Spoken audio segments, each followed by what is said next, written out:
नमस्कार, सत श्री अकाल, आदाब। मैं डॉक्टर लोकेश शर्मा। गत दिनों की भांति जैसे हम रेगुलर मोड में आपको चर्चा में अच्छे बिंदुओं को माननीय सर्वोच्च न्यायालय द्वारा प्रतिपादित हो चाहे माननीय उच्च न्यायालय द्वारा प्रतिपादित हो, उन विधानों को सम्मिलित करते हुए सरल और सुबोध और सुगम भाषा में मैं पूरा प्रयास करता हूं आप तक पहुंचाने का। आज हिंदू विवाह अधिनियम विषय पर माननीय सर्वोच्च न्यायालय द्वारा प्रतिपादित एक ऐसा विधान है जिसे हम केवल संक्षेप में मैं आपको बताना चाहूंगा।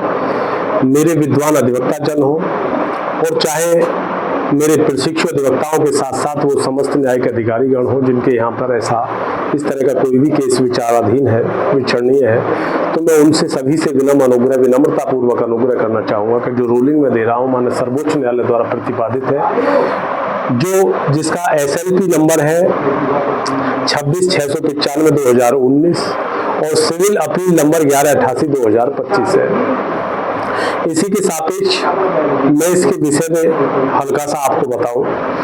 पूर्व में स्थिति ये थी कि वो हिंदू विवाह अधिनियम के तत्वाधान में यदि कोई भी ऐसा मामला होता था कि यदि विवाह अमान्य हो गया है,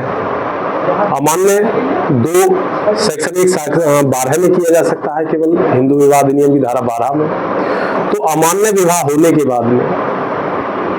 गुजारा भत्ता से वंचित कर दिया जाता था। पहले कोई गुजारा भत्ता नहीं दिया जाता था, लेकिन इस तरह की एक मामला जो माननीय उच्च न्यायालय होते हुए सर्वोच्च न्यायालय तक पहुंचता है, तो उसमें सर्वोच्च न्यायालय द्वारा जो पूरा आकलन किया जाता है तो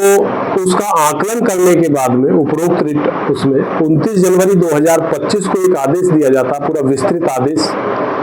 जो 9 पृष्ठीय आदेश प्रस्फुटित किया जाता है, उल्लिखित किया जाता है और उसका उन्होंने कंक्लूजन निकालने के बाद में, जिसका पार्टी का नाम है MS संजय बनाम Indian bank and others. Indian bank को इसलिए इसमें पार्टी बनाया गया था क्योंकि जो भी गुजारा भत्ता इत्यादि क्लेम किया था वो जो संबंधित प्रॉपर्टी पर जो लोन इत्यादि था, उस लोन इत्यादि के सापेक्ष उनको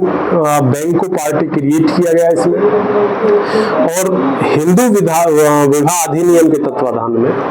इसको पारित किया गया इसको, और इसका जो सार है वो है विवाह अमान्य होने पर भी गुजारा भत्ता और भरण पोषण दिया जा सकता है। तो ये 29 जनवरी 2025 को माननीय सर्वोच्च न्यायालय द्वारा 2 जजों की खंडपीठ ने, ऑनरेबल न्यायमूर्तियों ने इसको डिसाइड किया, और निश्चित रूप से जो भी मेरे विद्वान अधिवक्ता जन हो या मेरे प्रशिक्षु अधिवक्ता हो या अन्य विद्यार्थीगण हो, निश्चित रूप से इस पर मनन और मंथन करेंगे। और इस पे मनन और मंथन आप सीधे गूगल साइट पे जाकर के जो मैंने SLP नंबर और मैंने सिविल अपील नंबर दोनों बताए हैं, या मैंने सीधे पार्टी बताए हैं MS संजय बनाम इंडियन बैंक एंड अदर्स, उसके माध्यम से भी पूरा उसको रूलिंग को निकाल करके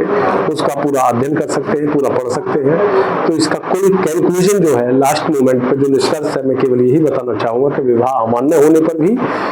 गुजारा भत्ता और भरण पोषण दिया जा सकता है, ऐसा सर्वोच्च न्यायालय द्वारा प्रतिपादित किया गया है। इन्हीं शब्दों के साथ आज जो भी हमारी वार्ता में शामिल हुआ यहाँ पर आज इस विषय पर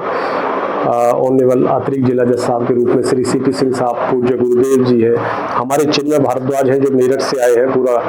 गाजियाबाद तक का सफर तय करते हुए सीधे टोलों से गुजरते हुए आए हैं, और इधर जो है हमारे गौरव जी है, ये भी बड़े उत्सुक रहते हैं, मेरे कुलीन हैं ये, और ये अब वापस प्रस्थान यहीं से मेरठ का करेंगे। तो इनकी भी उपस्थिति को, गरिमामय उपस्थिति को मैं सादर आप लोगों के समक्ष रखते हुए इनका आभार व्यक्त करता हूँ। इन्हीं कामनाओं के साथ कल हम पुनः एक नवीन विषय पर, बड़ा विशेष विषय होगा जो सिविल प्रक्रिया का संहिता का है, उसी विषय पे हम अध्ययन और मनन करेंगे और पूरा मैं बताने का भरसक प्रयास करूंगा। इन्हीं शब्दों के साथ कल पुनः फिर होगी मुलाकात एक नवीन विषय के साथ। तब तक लेते हैं विदाई, नमस्कार।